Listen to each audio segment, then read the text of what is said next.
Ya, syukur alhamdulillah aku balik kampung tak jauh. Kesian kawan aku balik kampung Kelantan, Terengganu. Ya Allah. Macam orang Seremban ni tak biasa jam.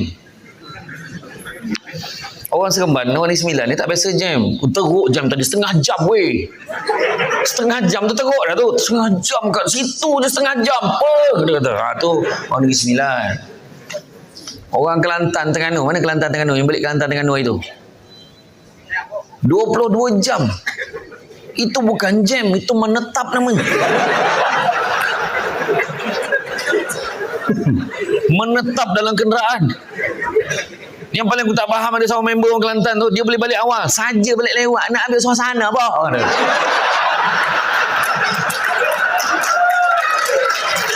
Nah, tapi kita tak boleh marah dia sebab itu yang membahagiakan dia.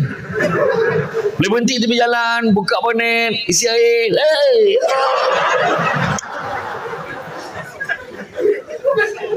Macam saya pergi Brunei kan, saya pergi Brunei Darussalam, sampai kat Brunei.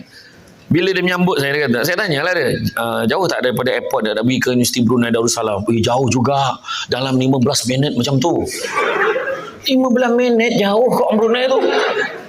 Kalau kau bawa dia naik yang balik Kelantan 22 jam, dia meninggal dalam itu tu. Dia tak biasa jauh, 1,5 jam kau dah habis satu